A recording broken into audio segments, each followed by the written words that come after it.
Hello? Yeah. Now, how do we start? Will someone introduce us?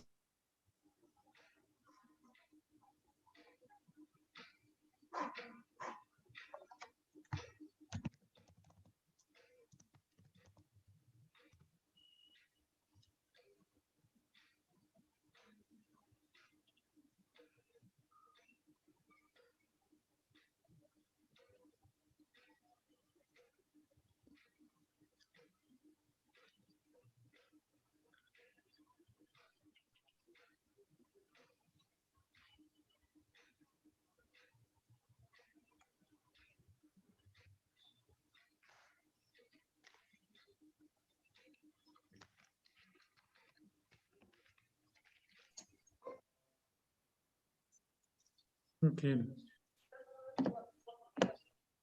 Now, if I press share screen, I think screen will come. No. Okay. Yes, sir. So it is just like that we have to start? Okay. Okay. Fine. Fine. Okay. Fine.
I request the anchor to start the proceedings.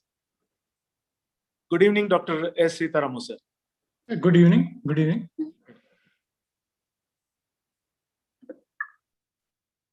So, am I visible and audible? Yes. Loud and clear. Thank you, sir. So, good evening, one and all present here. This is Akhil Kumar, and for today's session, I am the host. So, today is the third day of 14-day online internship program organized by NDRF in association with Good evening, Dr. IEI Kanpur Local Center.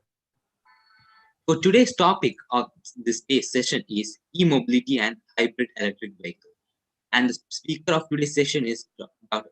S. Seetharamu, former Director Central Power Research Institute, CPRI, and Mrs.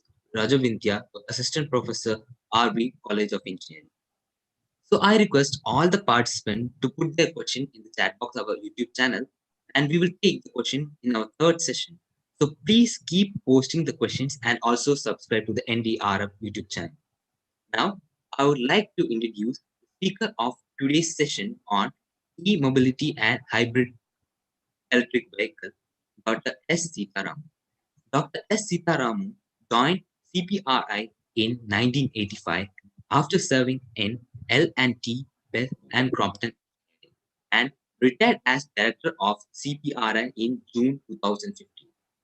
He is a chartered engineer and also served as faculty at Toyosho University of Technology, Japan.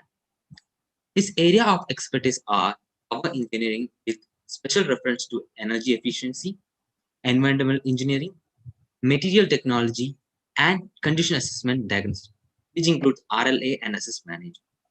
His soft skills are also pretty much interior, like special trust in towards coordination, networking, with professional working experience and collaboration with high expertise people. And we have Mrs. Raja Vidya, who is assistant professor in RB College of Engineering. Now, on today's section, we are talking about e-mobility and hybrid technology vehicle. I like to hand over this technical section to Seetharamu sir. Over to you, sir, for your technical session. Thank you. Can you hear me? Yes, sir, we can hear you. I'm not able to open my camera. Can you see my slides? Sir, his voice is audible and we can see your slide, but your camera is off. Yeah, 1 second. So how do I put the camera on? Sir, there is a button, start video. So you can just open that, sir. Mute, unmute. Next to that, start video is there. No, that has gone off. You know about it. Okay. It's not there. Okay, let me. Sir, yeah, you can come out of the screen first because you're No, already sharing. Okay, okay. So you cannot see. Okay, okay. Okay. Yes. It's good. Yes, Thank sir. you. Yes, sir. Yes. Thank you so much. Yeah. Good afternoon, good evening to all of you. And thank you, Akil Kumar, for a nice introduction. I think I'll go to full slide mode.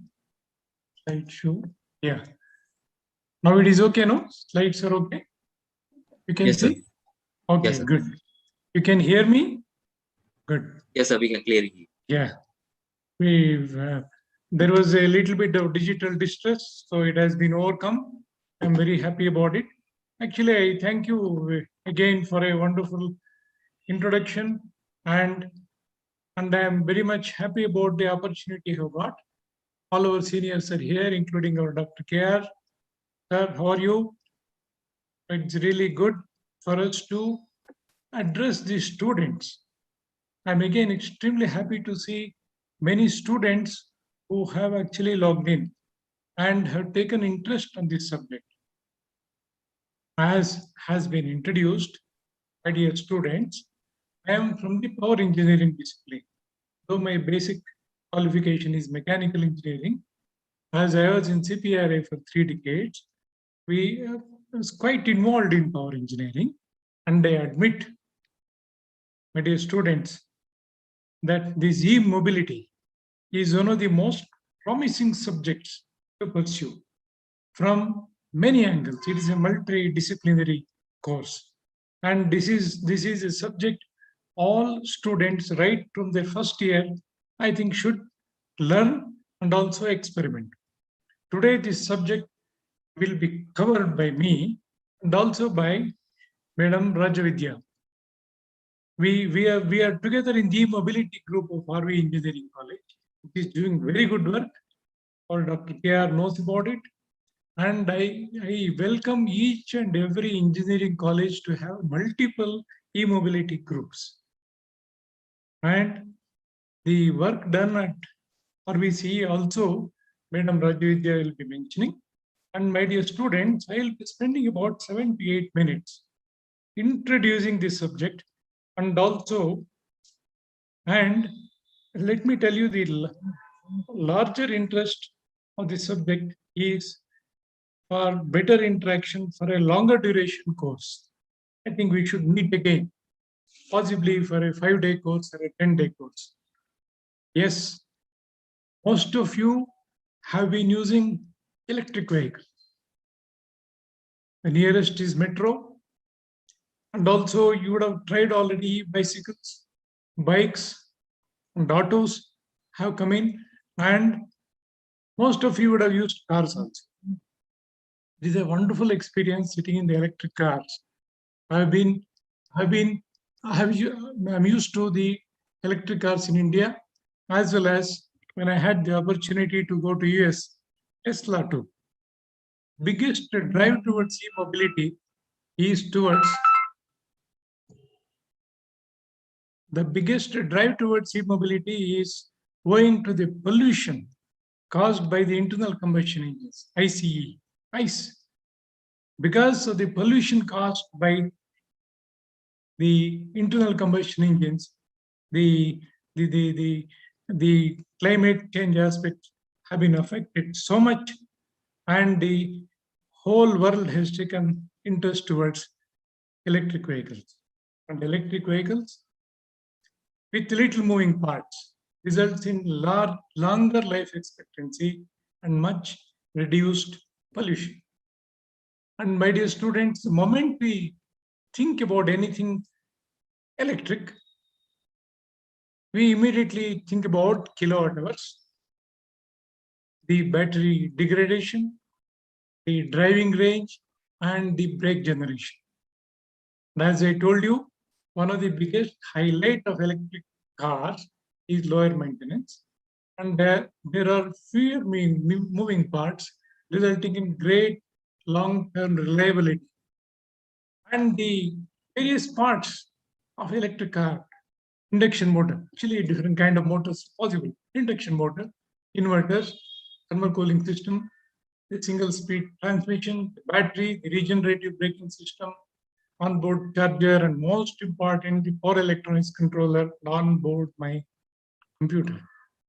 I think all of you should take interest immediately in designing. I'm not going to cover the design aspects, design and execution of the design. And whatever difficulties we get, every problem can be solved. Right? My dear students, just a brief introduction. Mobility. We have been through mobility, right? Right from bullock carts on the left-hand side. And then I do not know how many of you have traveled in a bullock cart. I have traveled. I have put another picture. Of course, I am not there. Don't think that I am there in the bullock cart. But we had bullock cart when I was a student, when I was in Kunigal studying for my, in this government high school there. So bullock cart is almost like an autonomous vehicle. I think right from starting from the lane where their house starts up to the field, the bullock carts were going automatically. It required some experienced driver to speak to them. That's all. Then after bullock carts, we had the horse-ridden vehicles. So many horse-ridden vehicles in Mysore. You see so many parts of the country, but they slowly vanish. And in Europe, you have even horse-ridden vans. Then came the steam engines. Then the steam bus. The steam bus was operating in Karnataka, in Bangalore too. Many of you possibly would not have seen. Then in 1895, when the lead-acid batteries came into being, Thomas Parker made a first vehicle like this. Then number of developments took place, but irrespective of the developments on the internal combustion engine as well as on the vehicle, the battery technology did not develop much until maybe about 1 decade ago. Then because of the lithium batteries, I think there has been a marvelous change. You see right from Tesla, and you will see the BMW, and then the Nissan Leaf, as well as the Jaguar. Beautiful. And on the right-hand corner, I have put, can you see this auto? This auto has taken the lead in Bangalore now. Not only in Bangalore, but in India too. You will see many electric autos in future. I think there are certain design problems right now that has been overcome completely. the battery management issues have been solved, I think you're going to sort of see more and more autos. And I welcome most of you to actually use an auto, own an auto too. Actually, I may own an auto in about 2 to 3 months. This is a beautiful vehicle. Yeah, these are some of the questions we get. How long do electric cars last? And how can you charge the electric car? And who makes electric cars today? How much they cost? And how does it take for the electric cars to get charged? How fast the electric cars can go? Government incentives. We have got fame in India. Government incentives, you should know about it. And why don't electric cars have solar panels? Actually, solar panels, the area was small, but the modern vehicles do have solar panels. Which electric cars are most popular, and how much electricity do electric cars use? How far can an electric car go? Next be this battery electric vehicle, plug-in hybrid electric vehicle, and hybrid electric vehicle. This is something you should understand. Then next point is you are just moving the pipe from the car to the local power station. You see, the local power station is creating the pollution, but our tailpipe is nice. Is it good? That is a question. How often do you need to replace the EV batteries? What happens to batteries after they die? Do electric cars emit EMF? And since EVs are silent, aren't they more dangerous to pedestrians? Finally, the hydrogen electric cars, are they viable? Madam Vidya is going to take a good class. She is going to actually cover many more points, and 1 hour is not sufficient for you to learn. I'm only giving an introduction. Possibly we will meet in one more longer duration workshop. And then I am on this subject. Yes, you see this cartoon on the left-hand side. There is a coal-fired power plant, but the car is neat. Just because the car is neat, it is not that the pollution is not there. Pollution is definitely there. Here there is a cartoon which says this car is going to travel as far as this wire, length of the wire is there. It is only a cartoon. It's just, imagine, because, the range of the car is very important. And in the center, you see a beautiful system, a house, a solar PV, and this vehicle also is getting charged, and he is very confident he can charge the car using solar PV, and using the car, he can actually power the house too. Bottom, right-hand corner. He is wondering, he's got a big hydrogen, cart, whether we'll have parking problem. And the top right-hand corner, yes, do we have to carry solar PV panels like this? This is only a cartoon. My dear friends, now we get the autonomous vehicles. I think in future we are going to get autonomous vehicles like this, and we can safely travel. But there are certain aspects to be covered in India. We are actually becoming quite good, and our people are working very fast. You will see in less than 5 years' time, this kind of cars in India. There is a cartoon here. This policeman is telling he thought that this autonomous car could pilot itself. But my dear students, as most of us do, this man is replying, it could, until it started texting. Then the car crashed. My dear friends, we are going to get the aircraft too. Maybe 2-seater, 4-seater. In less than 10 years' time, you're going to get the aircraft. And I'd like to show regarding the hybrids, all of you go through the Z rocket. This is a pedaling bike in which, it is not that you pedal the vehicle, pedal this vehicle like a bicycle, but the pedaling as well as the battery, they are interconnected so beautifully. And if you go through this website, I think you will know. And this is supposed to be, rapid human hybrid. And then I saw also one more. Watch out this Tesla, call it Lightyear. Its range is about 700 kilometers. Solar, panel is covered. My dear friends, in 1950s, I'd like to tell you the alternative sources of energy, flywheel batteries. Flywheel, all of you know about flywheel. You're going to store the energy and then you're going to retrieve it. In 1950s in Europe, they made a vehicle which can go up to nearly about 7 to 8 kilometers when the flywheel is charged. That means, when the flywheel is made to run, and you recover the energy back from flywheel. Now this kind of buses, gyro drive is there in US, sorry, in UK. And in UK, they're even running the hybrid buses. This in the center, I am showing the mechanism of flywheel battery.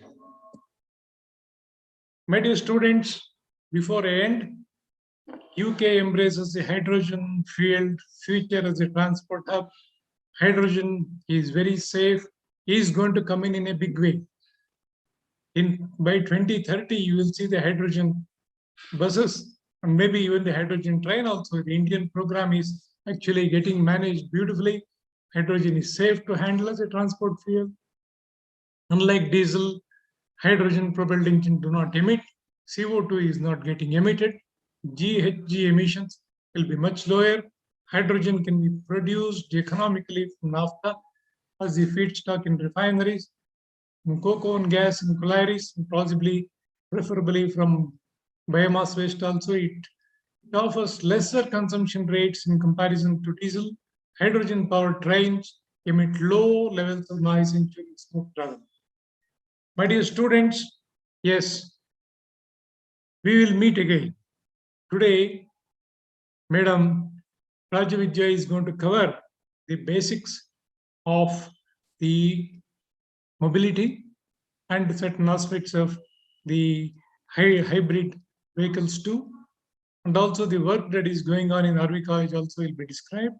And all of you, I encourage you to take the projects either group-wise or independently or in a multidisciplinary manner, and be in touch with us, and so that we can actually make sure that certain projects come to the higher level. Thank you so much. Let us keep in touch. Thank you so much. Now I hand it over to our NDRF so that they can introduce Madam Vidya and she can go ahead with the lecture. Thank you very much. Thank you so much, sir, for your wonderful info about electric vehicle and how the generations passed. Now, I would like to hand over the session to Rupa Vidya ma'am for handling the next session, next training section of electric vehicles and hybrid vehicles. Over to you, ma'am. Yeah. Thank you, sir. Thank you for the wonderful introduction on electric vehicles and hybrid electric vehicles.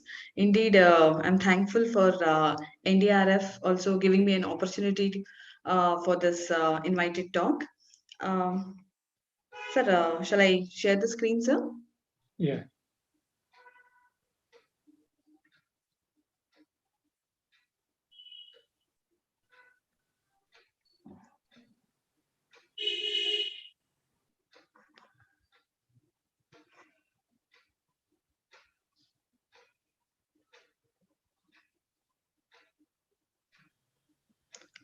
My voice is clear, sir? Yes. Yes. Okay. Okay.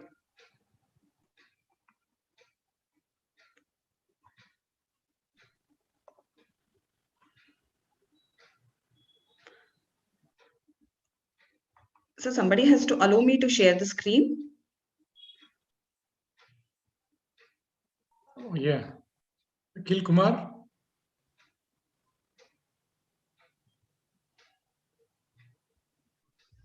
I think the host has to allow, not the Yes. host.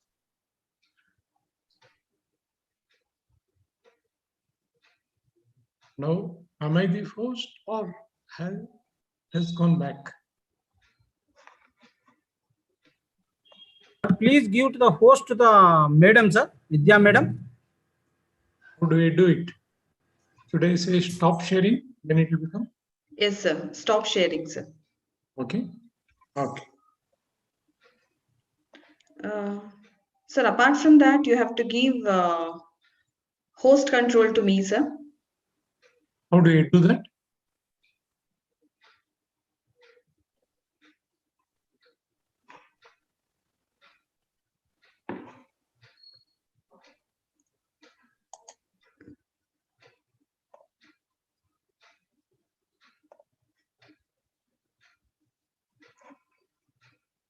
Yeah. Sir, you have to go to screen share and you have to give control to other participants.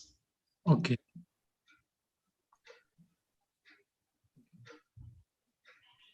Yeah. Okay, I'll come to screen share. How do I?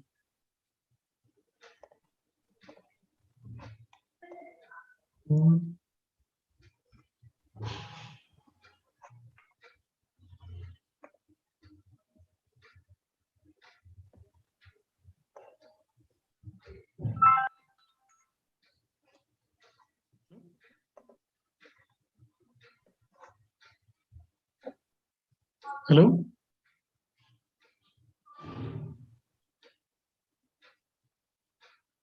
Yeah, I want to give.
Sir, I got the control.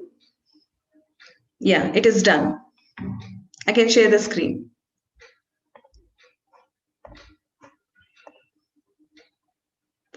Yeah, my screen is visible, sir.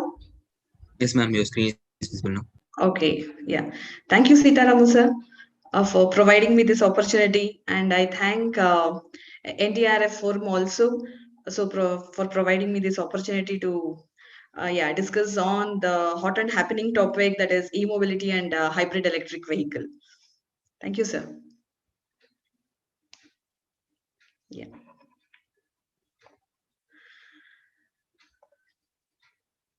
Yeah. My name is Raja Vidya. I'm working as an assistant professor in Department of Electrical and Electronics Engineering, RV College of Engineering, Bangalore. So, yeah. So let us discuss on the happening topic, that is e-mobility and hybrid electric vehicle. Today, I'll be covering as suggested by Seetharamu sir that we don't have much time. It is just 1 hour time, so that we cannot go ahead into the depth of the most important things, that is e-mobility and hybrid electric vehicles. It is just the introductory thing what I'm trying to cater it. So let us see how it'll go about. If you have any doubt or anything, you can always reach me. In the first slide, I have shared my email ID also, so that we can take it ahead in the next offline sessions also. Yeah. So today, we will be discussing on what is exactly e-mobility, as Seetharamu sir also has suggested and described what is the need of that, and what are all the different forms of e-mobility it is there. So we will go little into that e-mobility and we'll try to understand why it is the talk of the hour. And also we will know more about what is an electric vehicle and what is the electric powertrain is going to look like, and what is the exact difference between the ICE and the electric vehicle powertrain. It is going to be the same, or is it really makes it a difference. So what are the global challenges, why we are discussing more on this e-mobility, so what is going on in the world ahead, and what are the international and national initiatives which are going on in order to curb the emissions or the carbon dioxide emissions, and why the electrification of transportation is so much important, and more on hybrid electric vehicles and classification, and what are the advantages and disadvantages. And added to this, I'll be discussing a few more points on what are the activities which are going on in RV College also regarding this e-mobility and hybrid electric vehicles. Yeah. So speaking about e-mobility. So what is this e-mobility? So how anybody can emphasize this e-mobility? So e-mobility, as the name suggests, it can be abbreviated as electromobility or electric mobility or electrical mobility also. So here it is nothing but the concepts or utilizing, or the drivetrain utilizes electric powered systems, like especially the power will be supplied uh, by the by the battery, and the motor will be driving the wheels instead of conventional IC engines. So that is the meaning of e-mobility. Okay. So sir, I'll just I'll just off my video. It is a kind of disturbance to me.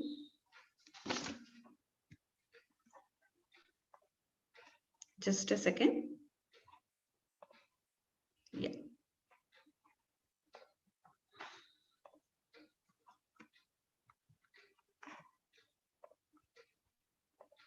Yes.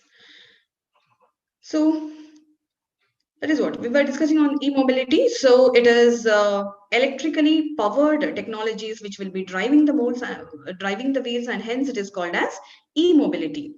Okay, it encompasses the use of fully electric or conventional hybrid or plug-in hybrid vehicle also, or it can be fueled with the help of hydrogen gases also, and hence it is called as electric mobility. Okay, so few of them, they say that e-mobility as electromobility, electrical mobility, or electrical mobility also. These are one and the same thing. It is going to emphasize the same thing, that in order to drive the wheels, so electrical energy is required.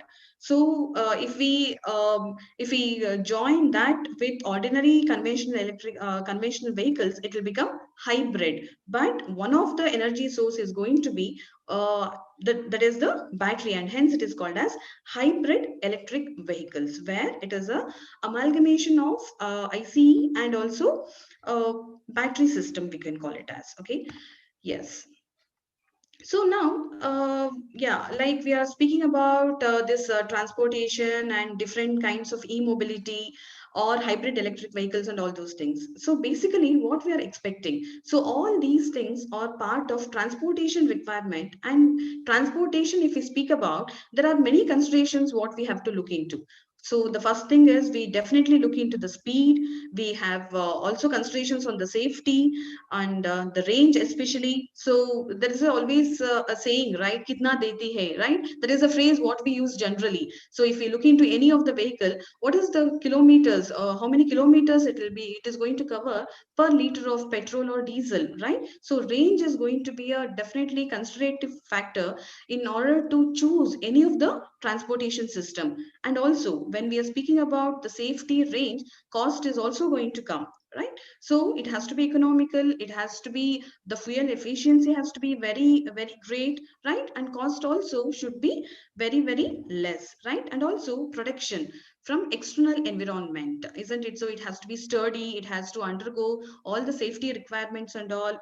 And on the other hand, we also look into low energy consumption, right? So for the given amount of petrol, it has to cover the maximum distance. That is always the expectation we have in order to choose any of the transportation system. And definitely nowadays what we are speaking about, it is no pollution or zero emission. So definitely this is also one of the main consideration in order to choose the transportation requirement. The comfort, the luxury, the aesthetic part, the look, feel, all those things are part of the transportation requirement. And hence, if we want to choose, right, any of the transportation in order to cover all these things, it is still a big question mark, because always there will be a trade-off which is going to happen.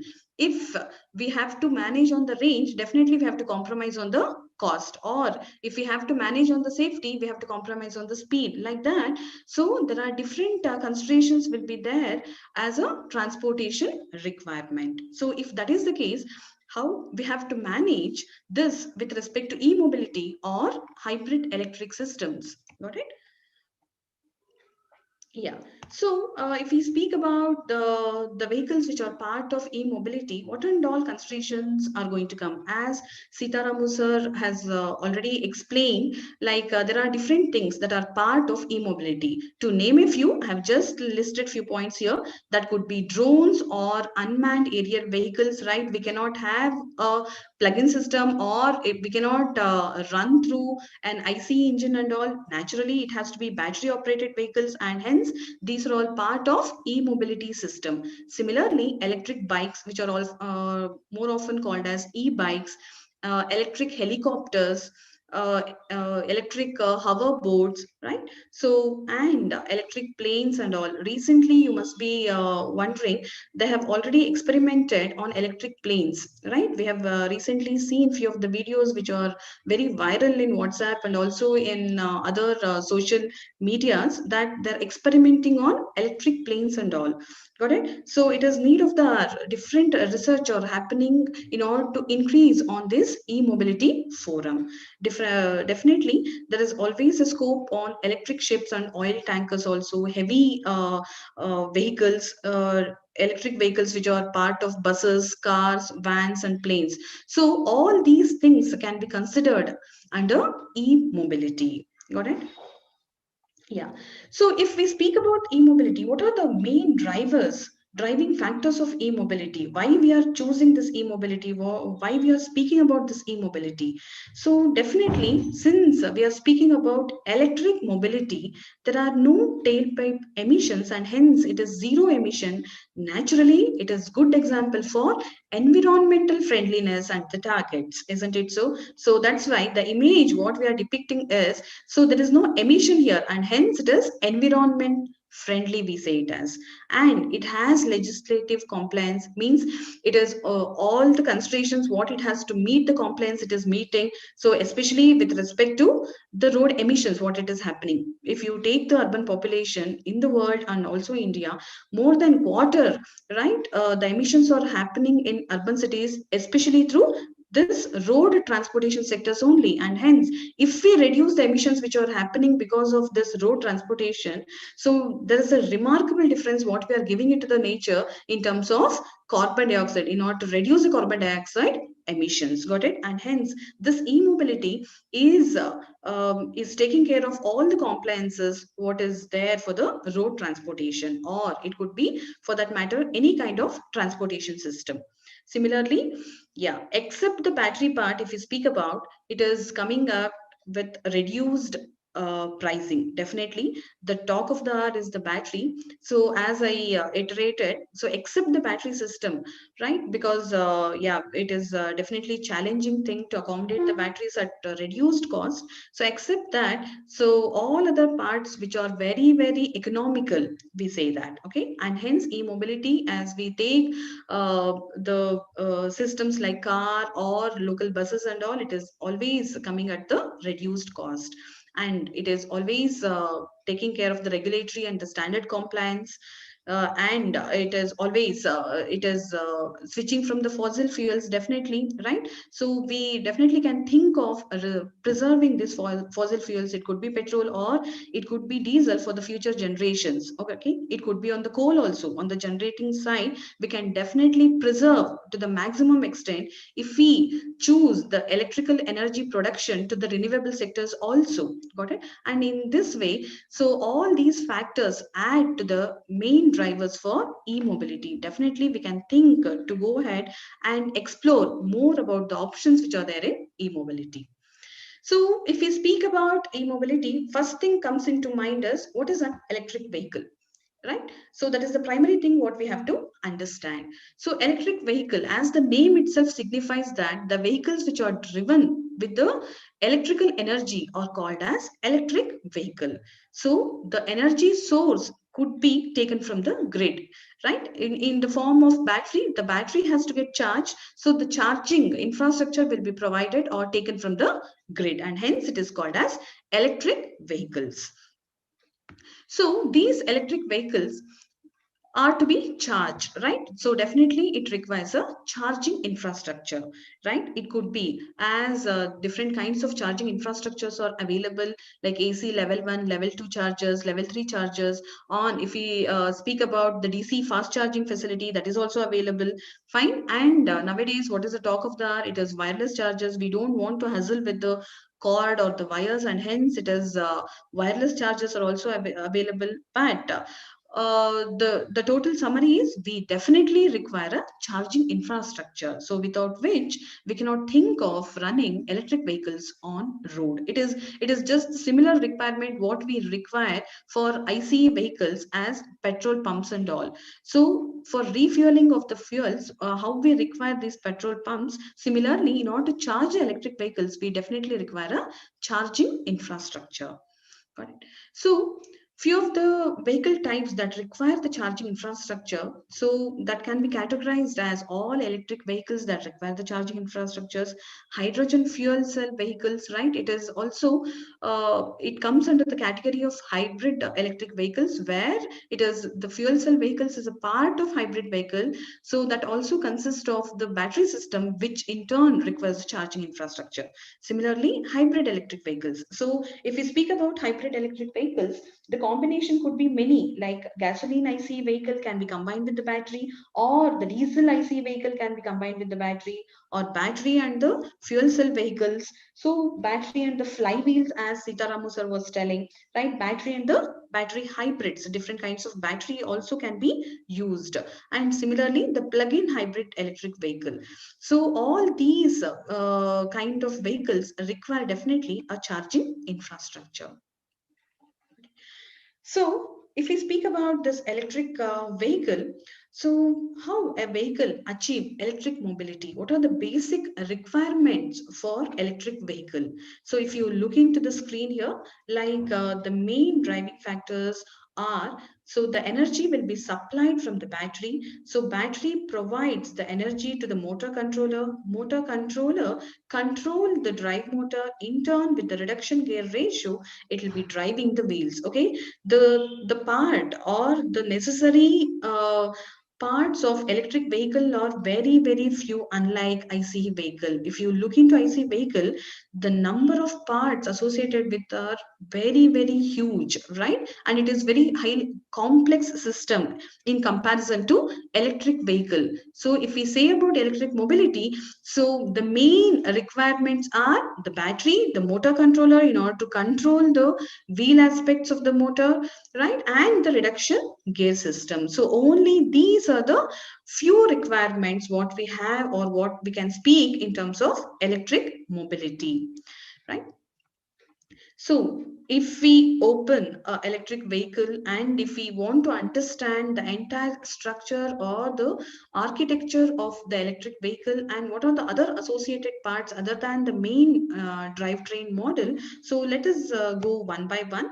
So here, if you can see, it is a onboard charger, because the central portion, whatever you are seeing, it is the battery system. In order to charge the battery periodically, so an onboard charging system is required. Similarly, similarly, this is the traction battery pack, which is there as the main part in the vehicle.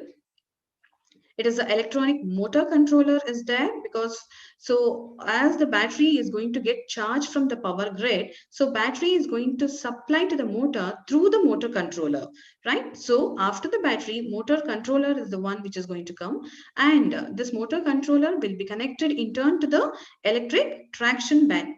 This one is the traction motor, fine. And the motor in turn will be driving the wheels to the differential system. And it also requires a DC-DC converter, because in turn it is going to charge the auxiliary battery, and this auxiliary battery will be powering other associated systems in the vehicle, like the steering wheel system or the air conditioning system or the temperature control, whatever it is happening in the vehicle. For those things, since it requires the power at a reduced rate, the voltage has to be stepped down, and hence a DC-DC converter is going to come, which in turn so is going to power the auxiliary battery, and this battery will be in turn powering all other auxiliary loads in the vehicle. So if we speak about the major parts of the electric vehicle, so these are the major parts. Very few major parts are there in electric vehicle in comparison to ICE vehicle, we can say it as. And of course, at the end, that requires a thermal management system also, because the battery which is which will be exposed to the charging and discharging cycle, and hence a definite cooling system is required for both battery and the motor here, and it is very necessary to incorporate the thermal management system in the vehicle. So how does the power flow if we speak in terms of electric powertrain? So as we have discussed in the previous slide, so definitely there is a charger requirement. So charger is the one which will be powering or charging the battery. The power will be taken from the external power source. So that power source could be directly taken from the grid. So that will be in terms of the different charging infrastructure, like we can charge it at home with the different AC level chargers, or if we require a super fast charging facility, like so we can definitely go for a DC charging facility also. So a charger, so that in turn will be charging the battery. Battery in turn will be powering. The power converter or the controller will be taking power from the battery. In turn, it will be giving to the motor. Got it? So here, so I would have used a double arrow mark here, because power converter is the one which is going to act like a sandwich in between a drive motor and a battery. So during driving the wheels, so this power converter will be delivering the required power what a motor requires from the battery. On the other side, during the braking operation, so this motor will be behaving like a generator. In turn, this power converter so will be taking the generated power which is generated from the kinetic energy which is getting harnessed at the brake side, and in turn it will be powering the battery, and hence so it should be a dual controller what we would have kept it here. So if we speak about single line transmission, it is from the battery to the power converter. So that in turn will be driving the motor and the transmission system. So you may be wondering why the power converter is a requirement here. So usually for all electric mobility vehicles, the recommended motor is always an AC motor. So since battery always provides a DC supply, it has to be converted into the AC, and then it has to be given to the motor, and hence here the power converter plays a major role in order to drive the motor. So once the power is supplied to the motor, it in turn will be driving the wheels through the transmission system. So it takes this EV powertrain, takes the stored energy from the battery, and it will be driving the wheels. So it is very easy to understand the powertrain of electric vehicle. Then if we speak about what is a comparison, we speak about battery and the motor as a powertrain components in electric vehicle. In comparison to ICE, what is the differentiating factors here? So let us understand. So if the ICE and EV powertrain, if you take, the fuel tank can be replaced with the battery. Similarly, engine can be replaced with a motor, and a shiftable gearbox can be replaced with a fixed gear. That is one of the differentiating factors of electric vehicles. So if we speak about IC vehicles, so it always have a differential gearbox. But if we speak about the electric vehicle, it has a fixed gear. The motor, what it is going to be provided in electric vehicle, it has a what wide range of power, and it is going to give different kinds of torque requirement, isn't it so? Like you would have seen the torque speed graph. When the vehicle is about to accelerate, during that time only it is going to provide high torque requirement. So and hence there is no need for variable gearbox in if we speak about electric vehicles, isn't it so? That is also one of the differential factors in comparison to ICE vehicle. Alright. Similarly, if we replace a engine management system with a motor controller, alright. So like this, if we go on replacing the IC vehicle powertrain with the electric vehicle powertrain, this is how we can arrive at. Isn't it so? So engine management is required in order to manage the engine, like in order to manage the thermal requirement, what is the energy requirement, all these things will be managed by the engine management system. On the other hand, motor controller is the one which is going to look after the motor needs, and hence there is arrow mark which is always given. So the battery is going to power the motor controller. Through the motor controller, it will be driving the motor and hence the driving wheels, okay, or the transmission wheels. So this is easy to understand how IC powertrain can be replaced with electric vehicle powertrain, right? So why we have been talking about e-mobility, why all this electric vehicle, why we have to go for changing the powertrain of the IC vehicle and going ahead with the electric vehicle propulsion system? What is the need, right? So the major global challenges, it is not only pertaining to India, it is a global challenge what we have to address nowadays. That is nothing but the urban pollution, right? Then growing petroleum consumption and the global climatic change, right? Nowadays, wherever we go for a forum for a discussion, right, and in TVs and in all social media sites and all, these are few of the things which is popping up again and again, right? So there is very much on the urban pollution which is happening. Don't we cannot go and understand what is happening in rest of the world. To give you an example, Delhi, right? So we have been hearing that the population, that is pollution level is increasing day by day, right? The New Delhi is best example in India, right? Where we are witnessing how the pollution levels are increasing day by day. So what is the major cause of pollution there? So it could be urbanization, right? The transportation, whatever the emissions which are happening from the road transportation which is adding, and apart from that, heavy industrialization, isn't it so? All these things are affecting New Delhi pollution, isn't it so? And similarly, if you take the major cities across the world, everywhere we are facing this kind of problem. So what is the major cause of that? So it is pollution. Why it is happening? Majorly from the transportation sector, we can say, right? Similarly, there is always a growing petroleum consumption. So if we take the forecast here, just looking to the different countries' energy demands, United States alone, there is 66,525 megawatt hour of energy requirement is there from only one single country. Similarly, if you compare the rest of the countries, so each has its own requirement, isn't it so? This requirement we are speaking of megawatt hour, isn't it so? It is huge demand for energy, that is in terms of coal, oil, right? So it is the per person requirement. It is not the total requirement what we are speaking about. It is per person requirement, right? It is the forecast which has happened in 2019. Just imagine 2 years later what it would have become, right? Always there is a increasing energy demand, right?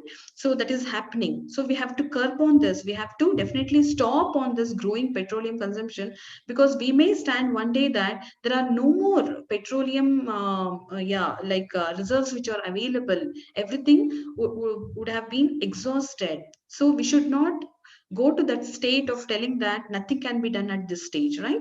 We always have to have the plan B ready in order to save all this petroleum products for the future generations. So similarly, so we have to think on the global climatic change, how it is affecting, right? The sea levels are rising. So during off seasons the rains are coming, right? So we are witnessing how the climatic change is happening. So recently Canada also is witnessing heat waves and all. So it is also one of the best example we can say for this climatic change, how it is affecting, how we are witnessing in our tenure only, right? So some measures have to be taken so that we can have a control on this pollution or on the petroleum consumption, so that this global climatic change is at bay, right? So what are the measures, how like international, at international levels, what are the measures they are taking, at the national level what measures they are taking, just will have a glance. Similarly here, this slide depicts worldwide oil consumption, right? So just look into this. It is a kind of cartoon what it is getting presented here, right? USA, China, Japan, India, like Russia, these are the top oil consuming countries, right? So oil consumptions are happening in terms of millions of barrels per day, right? One barrel of oil is equal to approximately 159 liters of oil, right? It could be gasoline, it could be petrol, or it could be diesel, any form of oil. One barrel is equal to 159 liters. So here it is millions of such barrels are required per day. So just looking to the amount of energy consumption which is happening across these countries, definitely there has to be some kind of measures to be taken in order to reduce this oil consumption, isn't it so? So what measures have been taken? Here, the energy consumption at the worldwide sector, if we differentiate or if we divide the entire sector as industrial sector, residential sectors, commercial sectors, we speak millions of barrels of oil is required per day. Then how it is getting distributed? So is it only the transportation sector is taking the major role, or is there any other sector which is also playing a major role? If you look into the recent survey which has been made, right? See here, 29% it is the industrial demand, 27% is the residential demand. Like that, if you go on seeing, so the major share is being taken by the transportation sector only. This transportation sectors across the world is requiring high, it is going ahead with high energy consumption. So it is a talk of the hour. Definitely we have to look into, so that this oil consumption or the oil demands can be reduced considerably. Got it? So if we speak about the reduction of oil consumption, what kind of fuels are used for this global transportation, right? For the transportation system globally. So if you look into the survey which has been made, diesel is taking the major role, right? And similar to gasoline and residual gases, it is taking a very small portion, right? When we speak about electricity, so electricity usage for the transportation sector is less than 1%. We have great opportunity to utilize, but the utilization is not getting projected on the global platform. Why? Because that could be on the awareness which what they're lacking, or the adoption when it comes to the consumer, or the production, or the cost, or the charging infrastructure, or on the battery. It could be anything. But if we speak in generally, the electricity consumption which is happening on the transportation sector, it is less than 1%. It is alarming, isn't it? So we have the potential, but we are not utilizing that. So we have to have better techniques, better methods, right? Better proposals, so that this can be increased and all other things can be reduced, right? This graph, whatever we are seeing, right? So it has to be in an opposite way when we look back, like look 10 years from today, isn't it so? So this has to increase. It should be more than 50%, we have to say, in near future. So if we speak about the pollution, how it is happening, right? So pollution. So the sources of carbon dioxide emission, how it is coming from? What are the different factors which is assisting in the sources of carbon dioxide emission? If we look into the global greenhouse gases, so emission, if we divide the sector wise, it is how it is getting projected, right? So industrialization, so it is accounting for 21% of carbon dioxide emission, right, which is going as a greenhouse gases to the environment, right? Electricity and heat production, right? So majorly, one of the major contributor for carbon dioxide emission, we can say it as electricity production, especially the thermal power plants what we have, right? So that is nothing but coal thermal plants. So those are the major contributors for carbon dioxide emission. Along with carbon dioxide, sulfur dioxide also it is getting released into the environment in terms of coal electric power plants, right? Throughout the world, right, thermal power plants are more in comparison to hydel or nuclear power plants. On the other side, like renewable energy sectors, isn't it so? So this is also adding considerably for the carbon dioxide emissions. On the other side, if you look into transportation is also accounting for 14% carbon dioxide emission.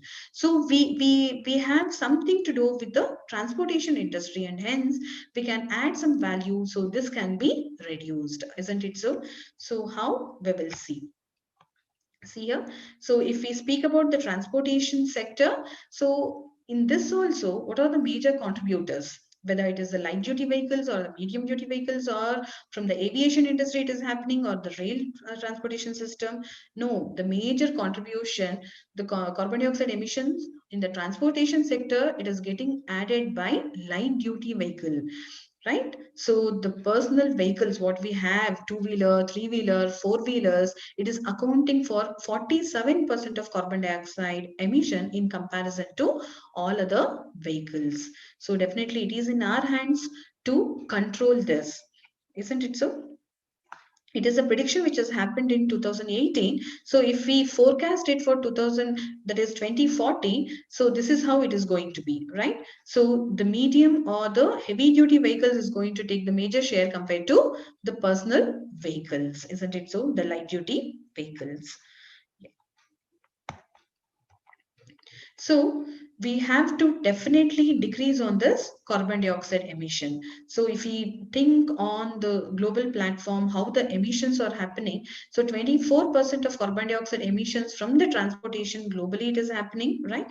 Of which 75% are coming from the road transportation systems.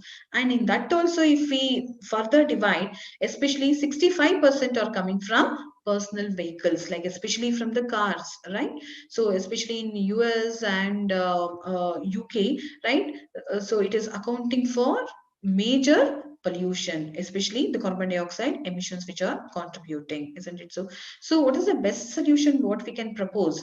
So if we have the renewable energy sector gets integrated with the electric vehicles, definitely the carbon dioxide emission can be reduced, isn't it so? It is not only giving scope for electric vehicles, this electric vehicles in turn need energy to be supplied from the power grid. On the other hand, if power grid would be taking the power from the thermal power plants or other conventional power generating sources, it is a waste of time if we speak about carbon dioxide emission, because there is no reduction which is going to happen. We will be speaking superficially that we have to give scope for electric vehicles. On the other hand, we have to try increasing the energy production which is happening from the renewable sector. If we integrate the solar and the wind power plants, and if we give more scope for this kind of energy production, definitely we can decrease the carbon dioxide emissions which are happening.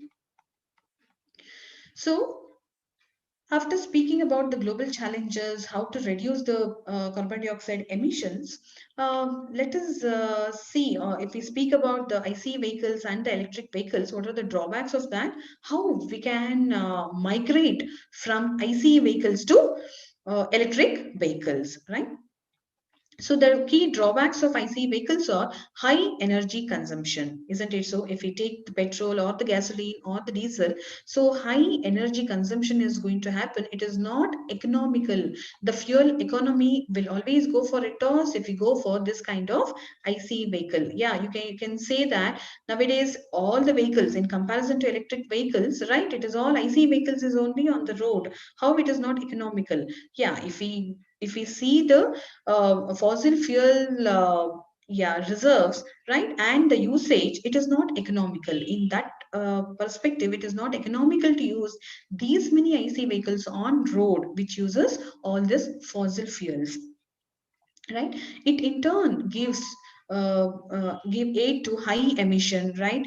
So whatever we are speaking about carbon dioxide emission, it is the best example what we can see, and in turn it is going to get affected with the global warming, right? And the maintenance cost is very very high. If you give IC vehicle, any form of IC vehicle, if you give it for service, not less than 10 to 15,000 you can get it back home, isn't it? So the maintenance cost is very very high, and it is environmentally hazardous also, right? So all these factors definitely drive, right, electric vehicle usage. Definitely we have to think on so how we can adopt more and more electric vehicles in comparison to internal combustion vehicle. All right, and the last point is definitely it is noisy, right? On the electric vehicle side, it is where it is example for quieter operation. You may not come to know that the vehicle has started and it is in the transmission also, right? Yes. So the pollution comparison, what we do it in comparison to IC vehicle and the electric vehicle, how much saving we can have, we can do it. If we go for 100% electrification, that is, if every IC vehicle will be replaced with electric vehicle, so how we are going to save the environment, how we can bring down the pollution.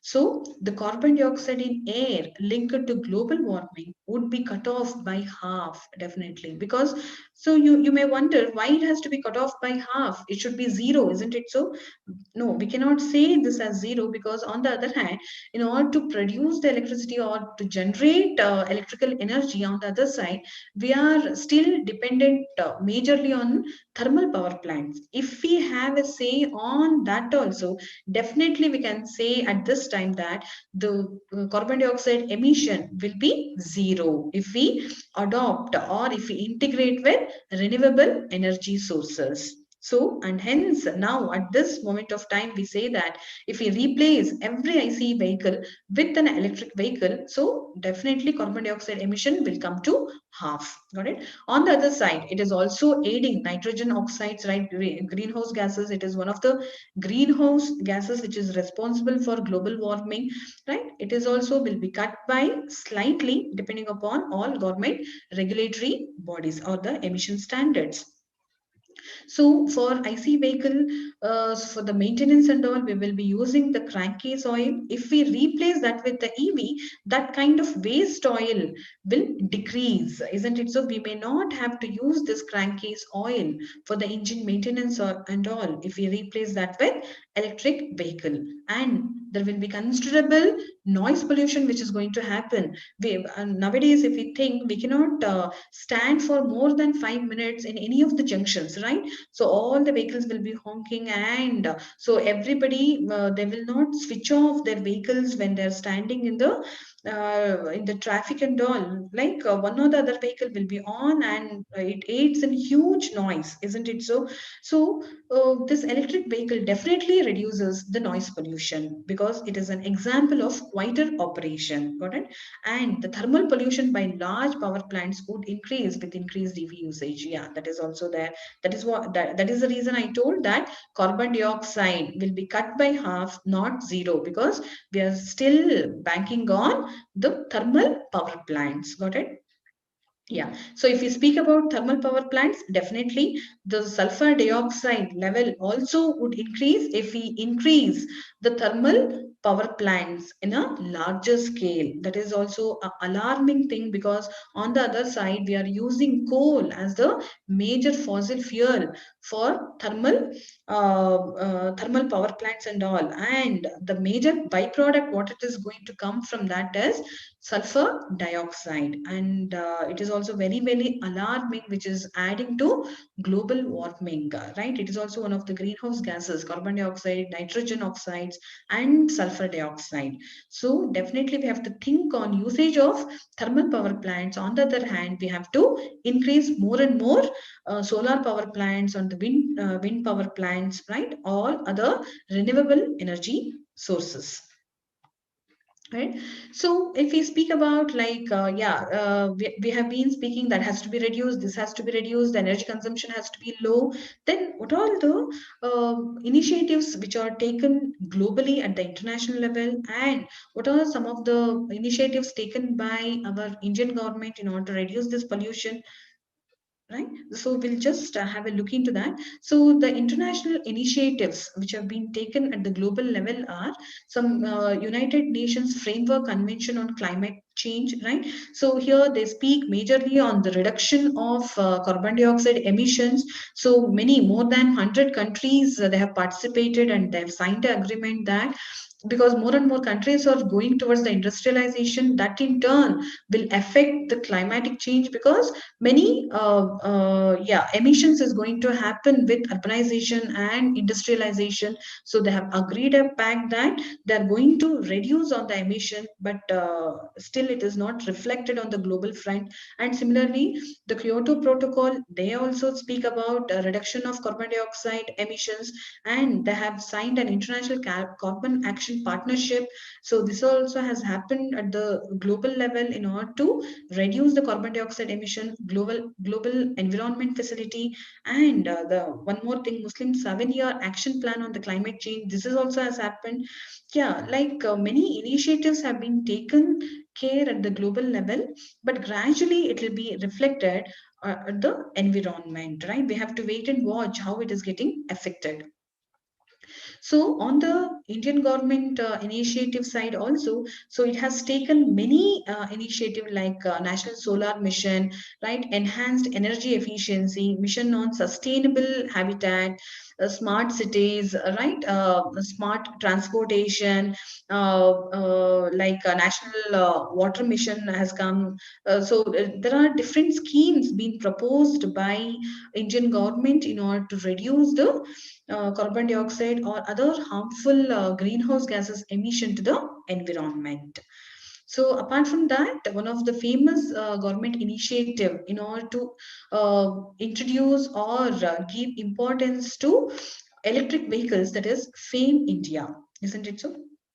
So this is FAME stands for faster adoption and manufacturing of electric, or it could be hybrid vehicles in India. It is a scheme which has been taken under National Electric Mobility Mission Plan, isn't it so? So as a part of this National Electric Mobility Plan, which has happened recently, 2020, the Department of Heavy Industries, Government of India, which has formulated a scheme, namely the faster adoption, right, and manufacturing of electric and hybrid electric vehicles in India.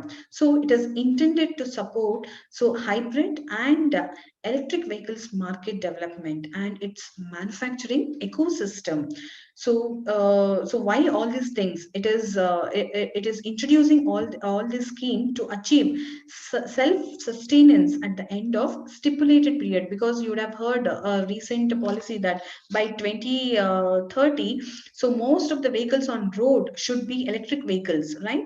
They have been increasing the target year by year, but they'll make sure that by 2030 all the vehicles on the road should be electric vehicles. That is the target they are keeping it. And in order to support that target, government is introducing one or the other policies so that the customers will have the acceptance to go for electric vehicles. Got it? So this is a forecast which has happened. If we go for securing a greener future, definitely if we go on increasing on the electric and hybrid electric vehicle side, so a remarkable carbon dioxide emission reduction is going to happen in terms of these many kgs, right? And in turn, it is going to boost the adoption of electric vehicles. Got it? Yeah, on this front, many questions rise. Where is the infrastructure? So the battery cost is very, very high. How one can think of adoption to electric vehicles, isn't it so? And on the charging facility also, it is not like IC vehicle where we go and refuel. If we go for a full tank also, it hardly takes 5 to 10 minutes of time. But on the other hand, if you want to completely charge an electric vehicle, minimum duration is 7 hours, isn't it so? So all these challenges are there. Definitely, it is not easy or a cakewalk. But still, if we try from today onwards, so definitely we may find a day wherein the time required to charge a electric vehicle would be as nearly as possible of refueling a petrol or a diesel vehicle. Those days are not far. Many research are happening in many of the research centers, in many of the reputed institutes, where they are trying to decrease the charging time. So those days will be, we will get to see those days in the near future. And hence, after speaking about all these things, definitely we can think of there is a need for electrification of the transportation. So why do we require that? Definitely, we have to reduce the emissions. So reduce the fuel consumption. What is happening? We have seen how many barrels, millions of barrels are getting consumed per day at the global front.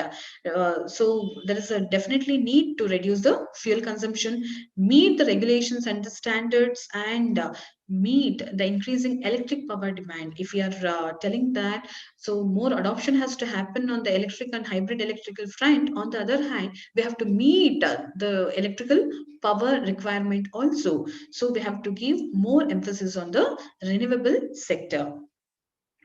So higher efficiency of electrical system compared to IC engines, pneumatic or hydraulic system. Definitely this is also there, right? So the efficiency of electric vehicle in comparison to IC vehicles is more, right? There is no comparison, only we can say it as. And hence there is definitely there is a scope for electrification of the transportation, and also is ease of control and operation compared to IC vehicle parts, right? The major parts which are required for an electric vehicle is very, very less. So by looking into these factors, definitely there is a need. We can go for electrification of the transportation. Got it?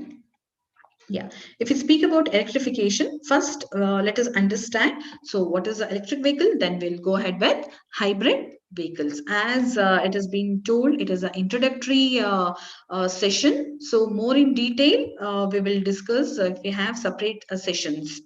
Right. So it is electric vehicles. The energy source here is portable and electrochemical in nature. So we are speaking about the batteries, different kinds of batteries, right? So here the tractive effort is supplied only by the electric motor, right? If we speak about electric vehicle, it is the motor which is driving the wheels. It is only motor. The motor can have different configurations. A single motor can drive the vehicle, or it is a dual motor. Got it? All four wheels can have independent motor and can drive the wheels, right? That different configurations can be proposed, but it is only the motor which is driving the wheels. Okay, and this motor are going to be energized by the battery electric vehicle, or that is nothing but the battery, or it could also power from a fuel cell, and hence it can be considered, if we speak about electric vehicles, so it can be considered as battery electric vehicle or fuel cell electric vehicle. On the other side, if we speak about the hybrid vehicle, so here, one of the energy source can deliver the electric energy. Hybrid, the name itself indicates that the transmission is going to happen by two energy sources, more than one energy source, right? So basically two energy sources will be evident, as I was telling before. So it could be a combination, right, of gasoline ICE vehicle, that is ICE engine, internal combustion engine with a battery, or we can have a combination of diesel combustion engine with a battery, or battery and a fuel cell combination we can have it, or battery or the flywheel, right? And the battery and the supercapacitor also, right? So that is also a kind of hybrid system what one can think of, right? So this is the actual definition of hybrid vehicle, right? Where the propulsion is going to happen with more than one energy source. Got it? That is going to drive the motor, isn't it so? So that is nothing but hybrid vehicles, we call it as. So here an electric vehicle which has two primary features, that is nothing but if we think of electric vehicle means it has the motor, and in order to power the motor there is a big battery pack. Got it? In between that other accessories would be a battery management system will come, a controller which has to control the motor requirements, and this motor will in turn will be powering the transmission, isn't it? So it will be driving the wheels. But majorly if you think on, so it has majorly two primary features, that is the energy source and the traction motor. Got it? So how the transmission is going to happen here? So the same thing we have discussed beforehand also, the charger will be charging the energy storage system, that in turn will be going to the power converter. So this power converter receives the signal, how it has to be managed. These signals will be received from the brake pedal or the accelerator pedal. So as accordingly, it will be powering the motor. Motor in turn will be driving the drive shaft, and in turn it will be pulling the wheels. Got it? If we speak about the powertrain, so it is nothing but the transmission, the motor, and the control aspects of the system is basically called as the powertrain. So this is how a battery electric vehicle is going to operate. So here the figure is illustrative of the same thing. So here it is a battery which is going to power the motor. This motor in turn will be driving the wheels. So this electric vehicle consists of very small number of main components. It requires a electric motor for the transmission. It requires a large battery. If we speak about only electric vehicle, it requires a large battery pack.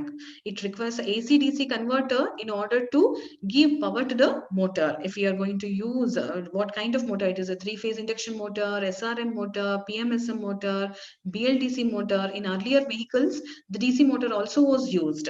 Got it? Depending upon that we were using DC-DC converter there rather than AC to DC or DC to AC converter. Got it? So it all depends on what is the driving requirement it has. It may change from one vehicle to other vehicle depending upon the range, the cost, right? And also the energy demands.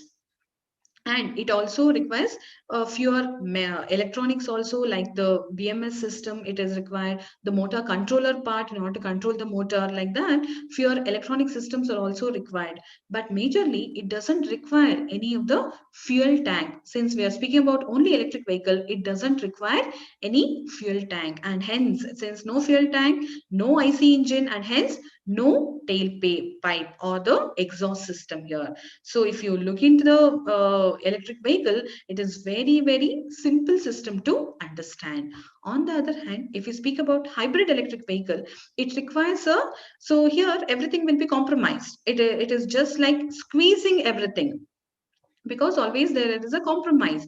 Okay, we have to adopt the features of IC vehicle also, because electric vehicle has its own features, isn't it so? So if we go for higher ranges and all, the battery pack has to be nearly heavy. It has to occupy more space, the weight of the battery is going to add, right? And the cost also is going to increase, and hence, so in order to curb more load on the battery, we compromise with the small IC vehicle, where for the cruising drives and all, we always prefer a steady state drive will be provided always by the IC vehicle. The dynamic condition will be addressed by the battery. So that kind of trade-off is going to happen if we adopt hybrid electric vehicle, where the engine size will be decreased, it will be scaled down. On the other hand, the battery will also be scaled down, because there are two systems which are getting added, right? IC engine, and also the battery, and the motor is also there, and hence everything will be scaled down. Got it? So small combustion engine, small fuel tank, small batteries, and the related electronics. But on the control aspect side, so it is highly complex because it has the features of the battery of an electric vehicle and it has the features of IC vehicle also. So if we speak about the control strategy of a hybrid electric vehicle, it is going to be a complex affair. Got it? But yeah, as we say that always there is a trade-off. If we want to cover the range, we have to go for the IC vehicle. If we have to have urban city demands for the dynamic load conditions and all, so always battery is going to be very economical at that point of time. Got it? So like that, with that kind of trade-off, we can always say hybrid electric vehicle is more economical in comparison to pure electric vehicle. All right. If we speak about fuel cell electric vehicle also, so this requires additional tank or the fuel cell assembly. Hydrogen tanks are required. This also adds in additional weight. That is all that the say always comes back to the same point, saying that always a trade-off has to happen here, right? We will see more about the fuel cells also. Yeah, this is the general configuration of electric vehicle. So what it says about, see here, this is the general configuration. So basically the electric vehicle configuration can be divided into electric propulsion subsystem, energy storage subsystem, and the auxiliary subsystems. So here, if we speak about electric propulsion system, there will be electronic controller. The parts of this electric propulsion system consist of controller, the power converter, the electric motor, and the mechanical transmission system. So on the other hand, the energy source subsystem consists of the energy management unit. So basically it consists of the energy source and the refueling unit. On the other side, auxiliary subsystem will be there to look after the other auxiliary loads like power steering unit and the temperature control unit. So what basically happens in this kind of configuration? So this electronic controller will take the control signals from the brake and the accelerator, right? These are the requirements what we have. If we see an obstacle, if we want to stop it, we will be applying the brakes, and we have to cruise or we have to move forward, we will be applying the accelerator. So these are the signals will be received by the electronic controller, and it has to direct other subsystem to act accordingly. So it will direct the power converter so to give the desired power to the electric motor by taking it from the energy source. Got it? So this electric motor in turn will be driving the mechanical system. The double line what we are seeing, it is nothing but the mechanical systems, right? Mechanical wiring system what we see. This green color one stands for the electrical wiring system, and the blue color one stands for the control signals what the components will receive. Isn't it so? So this electronic controller plays a major role in order to accept the controls and directing it to other propulsion system. On the other side, this energy management system always cooperates with the electronic controller, and whatever the desired requirement is there of the power converter will be sensed, and it will be supporting the energy source. So what is the role of this energy management system? Because if you see, there is a two-way mark here. So the energy source will be powering the power converter and in turn will be powering the electric motor. On the other side, when braking system is going to operate, so the regenerative braking, which is going to get harnessed from the kinetic energy produced during braking, so that will be harnessed through the power converter, and it is going to charge the energy sources. It could be any kind of energy source what is there. So it is going to get managed by the energy management system, because the energy source has to accommodate the excess energy which is supplied back to the source, and hence that will be taken care by the energy management system. On the other hand, since there will be a constant energy which has to be supplied to the propulsion system, energy refueling also has to be taken care by the energy management unit. On the other hand, the auxiliary subsystem so will take the power from the main energy source, and it is going to these are going to act at a reduced voltage in order to power other auxiliary loads of the vehicle, like the power steering unit or the temperature control unit, isn't it so? So this is how a general configuration of electric vehicle is going to look like, right? It is very, very simple to understand. On the other hand, if we speak about a typical configuration by replacing a general power converter with the actual converter, like we use three phase usually, this is the trend. What we can say that three phase pulse width modulated inverter we will be using. On the other side, if we speak about electric motor, the usually preferred choice is three phase induction motor we will choose, right? On the other side, if we speak about energy source subsystem, for the energy source it is the battery pack. Energy refueling system, it is nothing but the charging infrastructure what we are going to provide. Like that, it is a typical configuration of a electric vehicle, we can say it as. All right. Yeah. So if we look into the configuration of electric vehicles, so definitely we can say that it always gives motivation to go for more and more adoption to electric vehicles. Why? Because it has the energy flexibility, it has the energy efficiency, it has reduced emissions, right? So we have the comparison done also for that, right? And it is cleaner and quieter operation examples, and these are cleaner and quieter cars without performance changes. It is going to meet the same performance as that of ICE vehicles, and there is no compromise which is happening. On the other side, so if we speak about electric vehicles or electric cars, the energy has to be supplied from hydro, wind, nuclear, or any other renewable energy source. It is going to add more value because it is more greener way of energy production, and hence we can say that there is remarkable reduction is going to happen at the carbon dioxide emission side if we adopt this kind of energy sources. Emissions are locally eliminated, okay, to a central plant where large scale control is possible. So these are some of the motivating factors to adopt the electric vehicles. All right. So yeah, all these things, yeah, it may sound superficially that we cannot see the carbon dioxide emission, we cannot see sulfur dioxide emissions and all. But what are the differentiating factors which we can visualize? Got it? Which we can see. It is in terms of energy cost. This is one example I want to iterate here, right? One example is given. So how energy cost saving is happening in comparison to ICE vehicles?